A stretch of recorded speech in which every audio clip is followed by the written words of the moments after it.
The corridor was silent. Too silent. The kind of quiet that makes your heart beat louder in your chest. Camilla's heels clicked against the marble floor, each step echoing through the long hallway of Windsor Castle. It was 3 in the afternoon, but the shadows made it feel like dusk. She walked with purpose, her chin high, her expression unreadable. Behind her, 2 ladies-in-waiting exchanged nervous glances. They had asked where she was going. She hadn't answered. At the end of the corridor stood a tall oak door. It was different from the others, darker, older. Above it hung a small brass plaque, polished to perfection. The words were simple, but carried weight. Private chamber of Her Late Majesty, Queen Elizabeth. Camilla stopped in front of it. Her hand reached for the handle. That's when he appeared. A guard stepped forward from the shadows. He was young, maybe 30, with sharp eyes and a crisp uniform. His name was Thomas Webb. He had served the royal family for 8 years. He had stood outside this very door since the Queen's passing, following orders that came directly from her final wishes. "Your Majesty," Thomas said quietly. His voice was respectful, but firm. "This chamber is restricted." Camilla's hand froze on the handle. She turned slowly, her eyes meeting his. "Restricted," she repeated, her tone cool. "I am the Queen Consort. Nothing in this palace is restricted to me." Thomas didn't flinch. He had rehearsed this moment in his mind 100 times. "With respect, ma'am, this room was sealed by order of Queen Elizabeth herself. Only the king may grant access." If you're enjoying this story and want to hear more emotional royal tales like this, go ahead and subscribe. You won't regret it. Camilla's jaw tightened. For a moment, she said nothing. The silence stretched between them like a thread about to snap. The ladies-in-waiting stood frozen, unsure whether to speak or step back. "The king is my husband," Camilla said, her voice dropping lower. "What belongs to him belongs to me." "Step aside." Thomas felt his pulse quicken, but his feet stayed planted. He had taken an oath.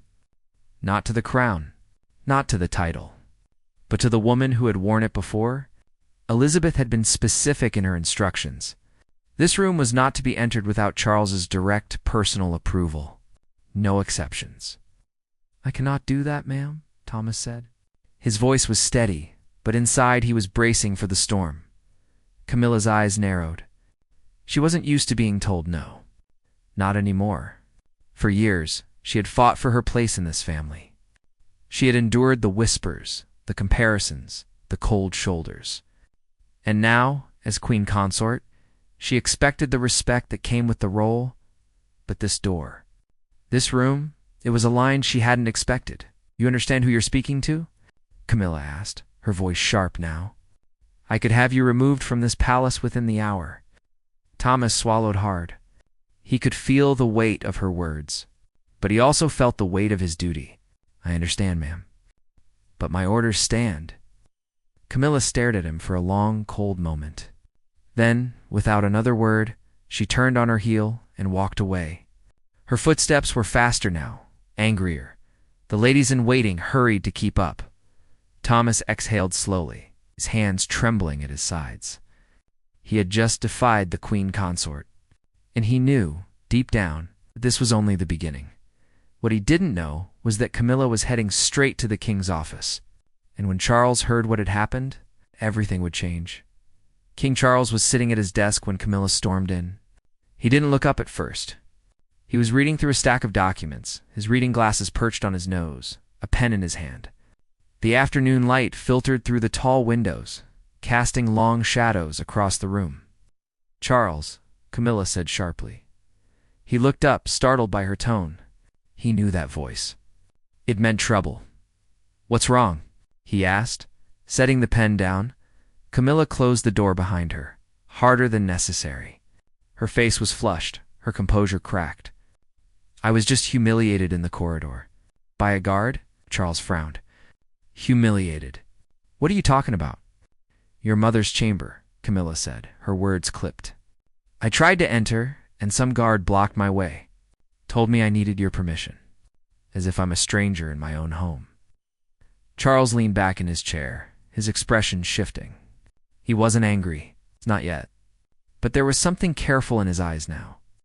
He was following protocol, Charles said slowly. Mother left specific instructions about that room. Protocol? Camilla's voice rose. I am your wife, Charles. I am the queen consort, and I was treated like an intruder. Charles sighed. He pinched the bridge of his nose, the way he always did when tension was building. Camilla, that room is... complicated. Mother kept private things there. Personal letters, diaries, photographs. She didn't want just anyone going through them, just anyone.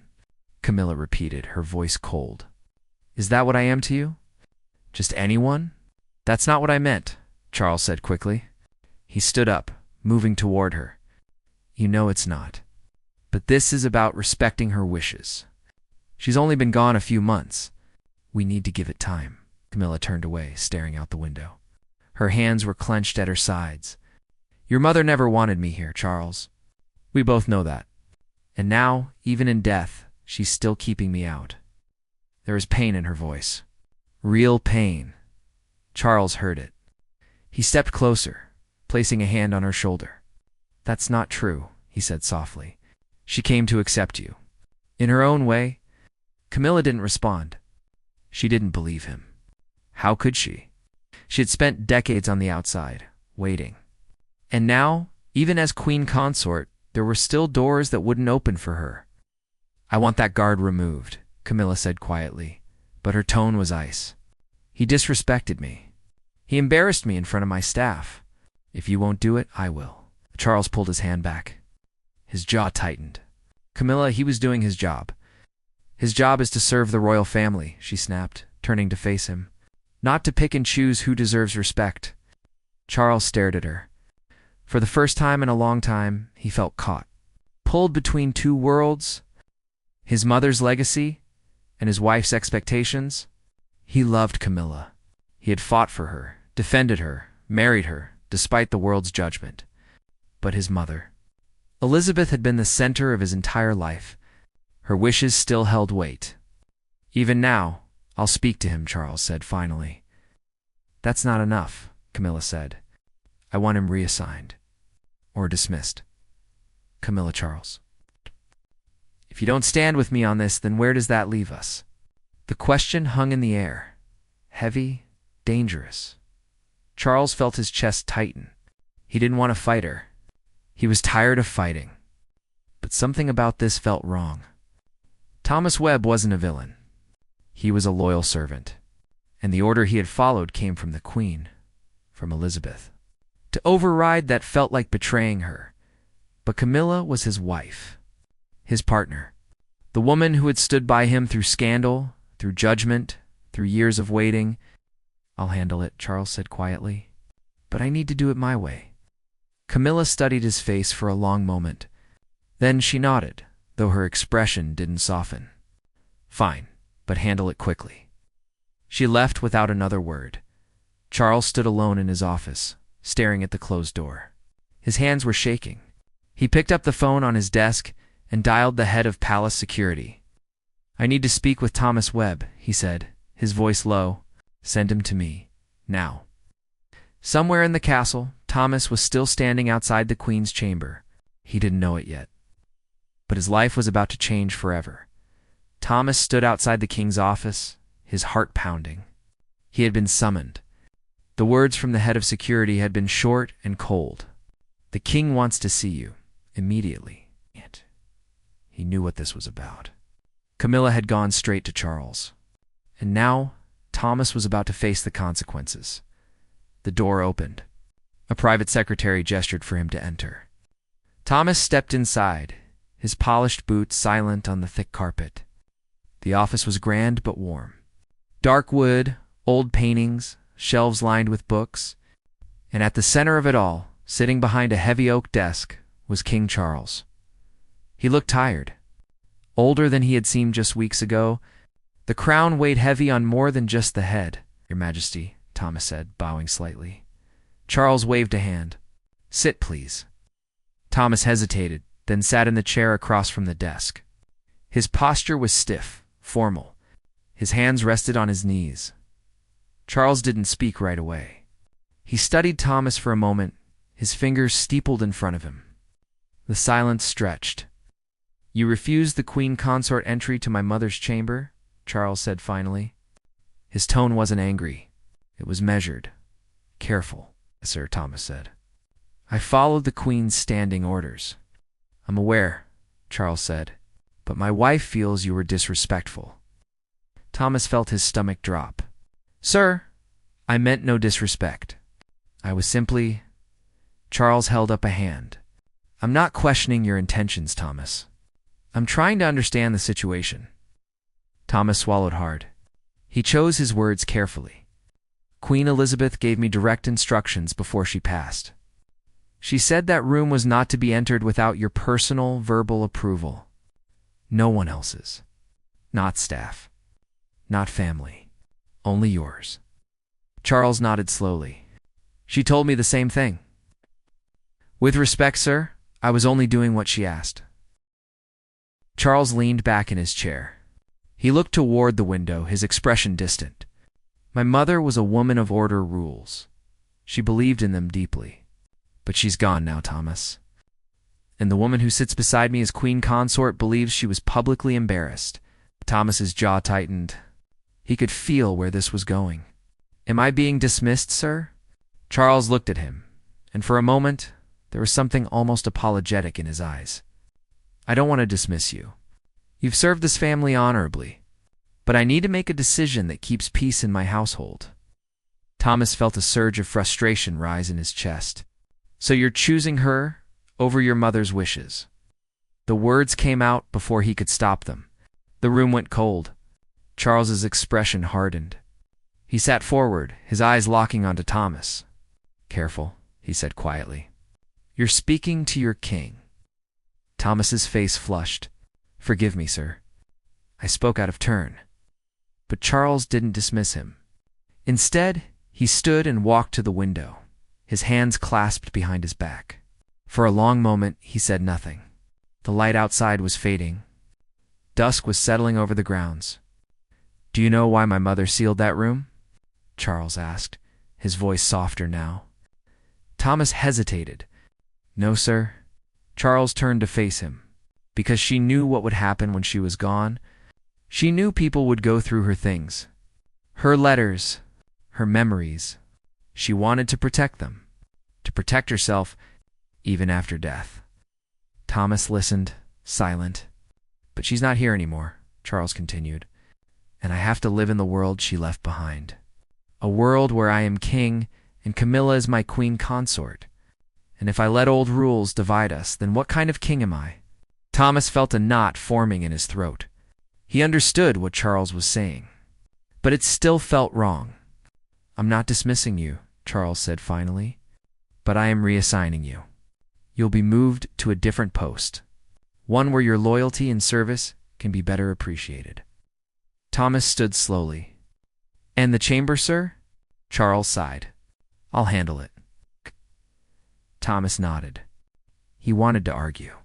He wanted to say that loyalty shouldn't be punished, but he knew better. He bowed his head. "Thank you, Your Majesty." Charles watched him leave, and when the door closed, he sank back into his chair.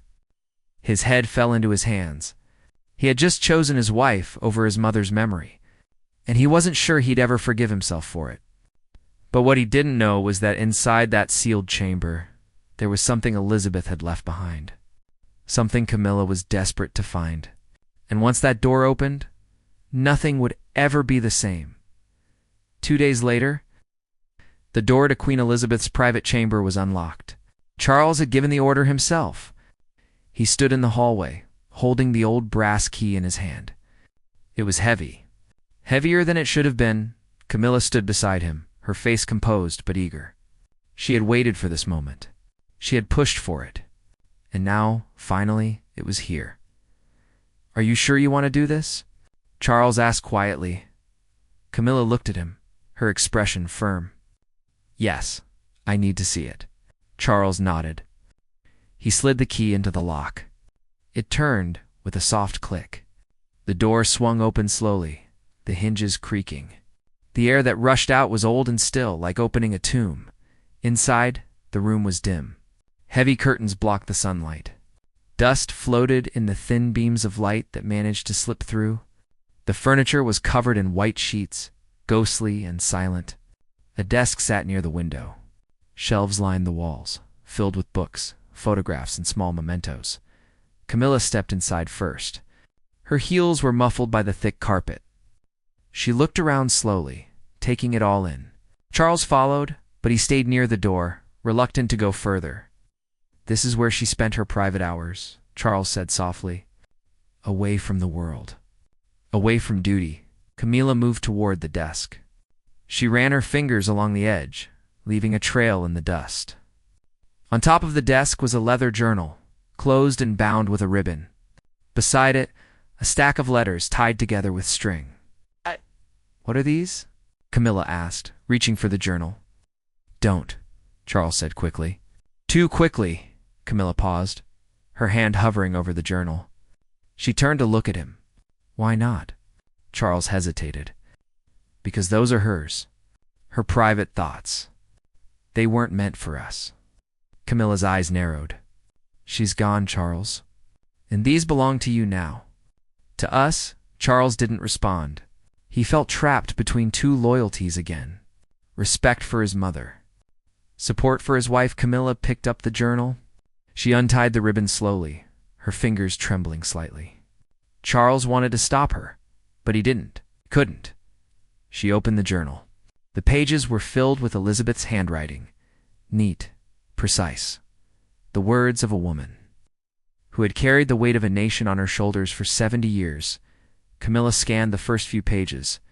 They were dated from the last year of Elizabeth's life. Notes about meetings, thoughts on speeches, reflections on family, and then Camilla found her own name. Her breath caught. The entry was from 8 months before Elizabeth died. It read, "Camilla has taken her place beside Charles. I have accepted this, as I must. But I do not believe she understands what it means to serve this institution. She wants the crown's respect without earning its burden. Time will tell if she is strong enough, or if she will only divide what I have spent my life protecting." Camilla's hands shook. She stared at the words, reading them again. And again, Camilla. Charles said gently, "Put it down." But she didn't. She turned the page. Another entry, and another. Each one dissecting her, judging her, questioning her loyalty, her strength, her place in the family. "She hated me," Camilla whispered. "She didn't hate you," Charles said, stepping closer. She was protective of the institution, of the legacy." Camilla looked up at him, her eyes wet. "She never thought I was good enough. Not for you. Not for this." Charles reached for the journal, but Camilla pulled it away. "No, I need to read it. All of it, Camilla. Please." "Why?" she snapped. "Because it'll hurt? Because I'll see the truth? That your mother spent her last years writing about how unworthy I am?" Charles felt his chest tighten. "That's not what this is." "Then what is it?" Camilla demanded, holding up the journal. "Because from where I'm standing, this is exactly what it is. A list of all my failures. A record of why I'll never measure up." Charles didn't know what to say, because part of him knew she was right. His mother had been fair in public, but in private, she had never fully embraced Camilla. She had tolerated her, accepted her, but loved her? Trusted her? No. Camilla set the journal down on the desk, her hands trembling. She turned away, staring at the covered furniture, the forgotten photographs. "She won one," Camilla said quietly. "Even in death, she's still keeping me out." Charles moved to her side, placing a hand on her shoulder. "You're not out. You're here. You're queen consort. That means something." Camilla turned to face him, tears streaking her cheeks. "Does it? Because every time I try to step forward, there's another door, another rule. Another reminder that I wasn't her choice." Charles pulled her into his arms. She resisted at first, then gave in, pressing her face against his chest. "I chose you," Charles whispered. "Doesn't that matter?" Camilla didn't answer. Outside the chamber, A maid passed by and glanced through the open door. She saw the king and queen consort, holding each other in the dim light of the old room, and she wondered what secrets that room still held. The days following the opening of the chamber were tense. Camilla withdrew into herself. She spent hours alone, walking the palace grounds, staring out windows, barely speaking. Charles tried to reach her, but she kept him at arm's length. The journal had opened a wound that wouldn't heal Thomas. Now reassigned to the outer grounds, heard whispers from the staff. They said the queen consort had read something in Elizabeth's room, something that changed her. Some said she was angry. Others said she was heartbroken. Thomas didn't speak to anyone about what had happened. He kept his head down, did his work, and tried not to think about the chamber. But guilt gnawed at him. He wondered if he should have fought harder, if he should have refused the king's order. But what good would that have done? He was just a guard, a man following orders in a world far above his station. One evening, as the sun set over Windsor, Thomas was approached by an older staff member.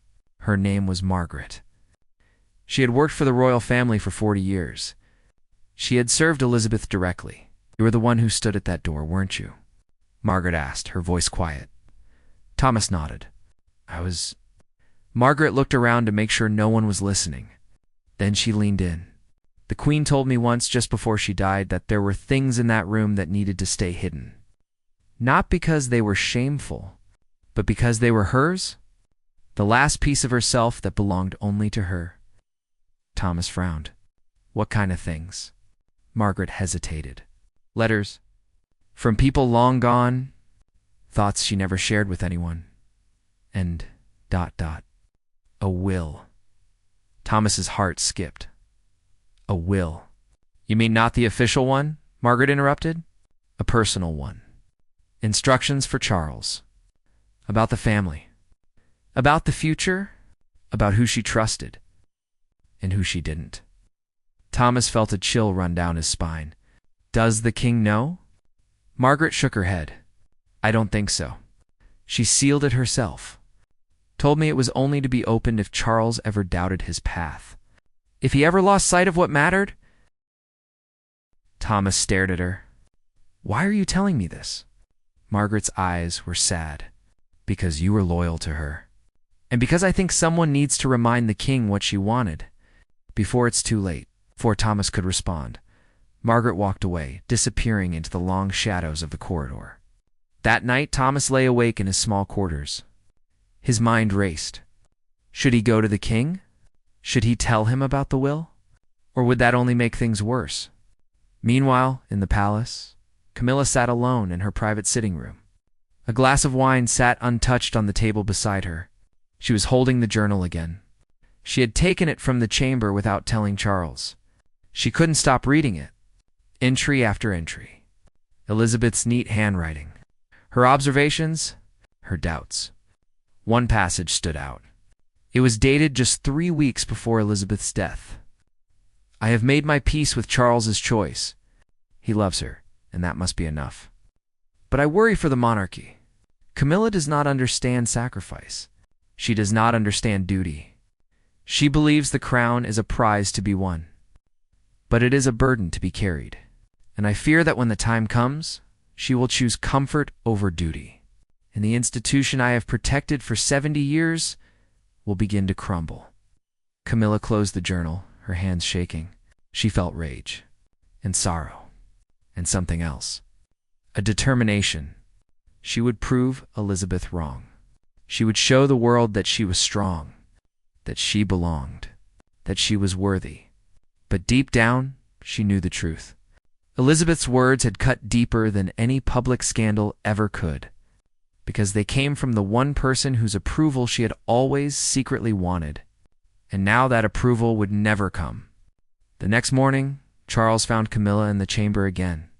She was standing by the desk, staring at the shelves. "What are you looking for?" Charles asked gently. Camilla didn't turn around. "Answers." Charles stepped closer. "Answers to what?" "To why she never trusted me," Camilla said. Her voice was steady, but cold. "To why, no matter what I did, I was never enough." Charles sighed. "She did trust you. In her own way, Camilla finally turned to face him. Her eyes were hard. No, Charles. She didn't, and you know it. Charles didn't argue, because he couldn't. Camilla walked past him toward the door. But before she left, she stopped. There's something else in this room, isn't there? Something you haven't told me about. Charles's expression shifted, just slightly, but Camilla saw it. There's nothing, Charles said. Camilla studied his face. Then she nodded slowly. If you say so. She left. Charles stood alone in the chamber, his heart pounding. He walked to the desk and opened the bottom drawer. Inside, beneath old papers and forgotten trinkets, was a sealed envelope, his mother's handwriting on the front. For Charles, to be opened only in a moment of great uncertainty. He stared at it. His hands trembled. He had known it was there. He had seen it the day they opened the room. But he hadn't told Camilla.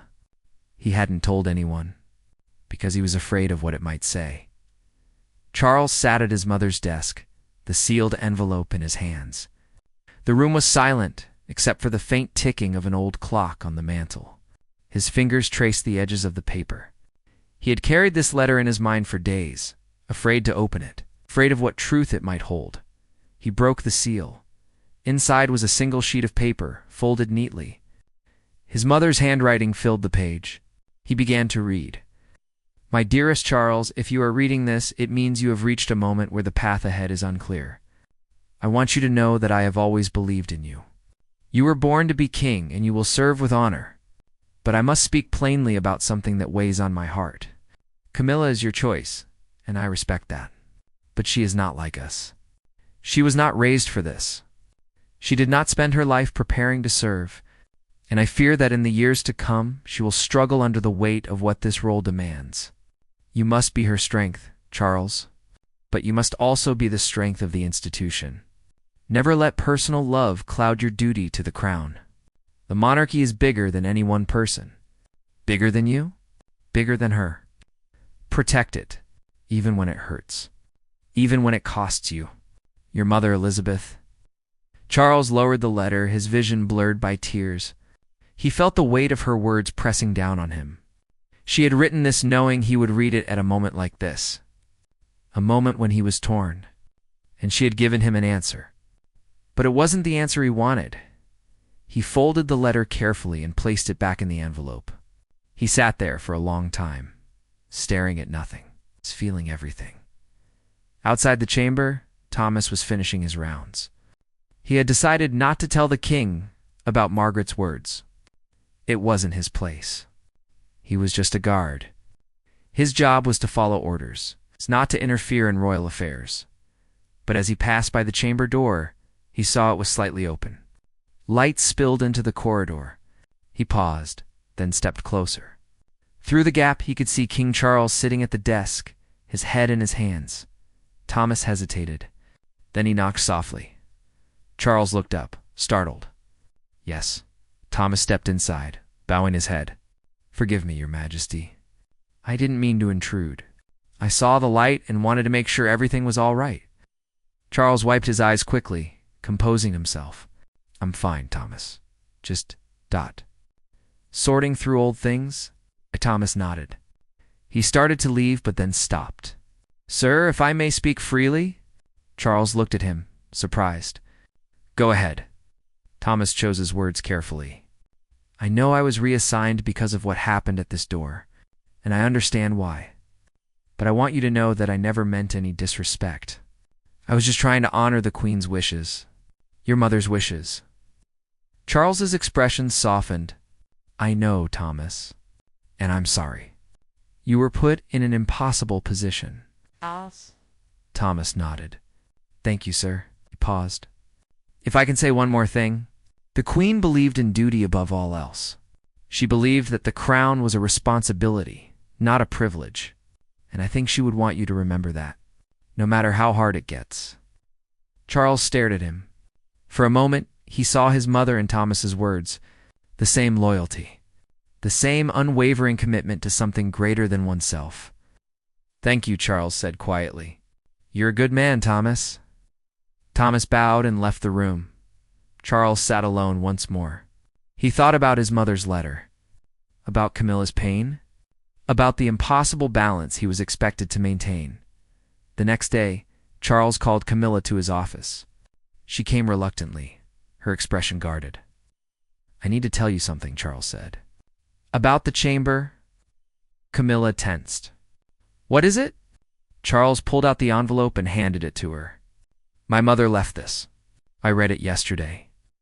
Camilla took the letter, her hands shaking slightly. She read it in silence. When she finished, she set it down on the desk. Her face was pale. "So that's it," she said quietly. Even in her final words, she didn't believe in me. Charles stood and moved to her side. She believed in the institution.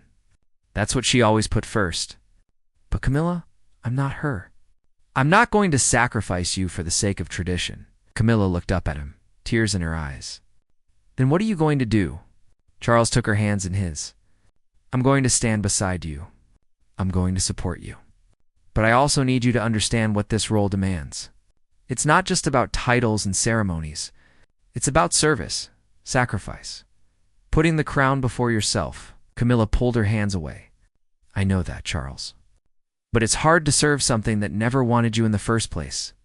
Charles felt his heart ache. "I wanted you. I fought for you. And I will keep fighting for you. But I need you to fight too. For us." For this, Camilla was silent for a long moment. Then she nodded slowly. "I'll try." Charles pulled her into his arms. They stood there, holding each other, to people bound by love and duty, trying to find their way in a world that had been shaped long before they arrived. Outside, the sun set over Windsor Castle. The halls grew quiet. The guards took their posts. Life in the palace continued, as it always had. But in the private chamber of Queen Elizabeth, the door was left open. A reminder that even the most carefully guarded secrets eventually come to light, and that in the end, love and duty must find a way to coexist, or everything will fall apart. Thomas walked past the chamber one last time before his shift ended. He glanced inside and saw that the desk was empty. The journal was gone. The letters were gone. Only the room remained, silent and still.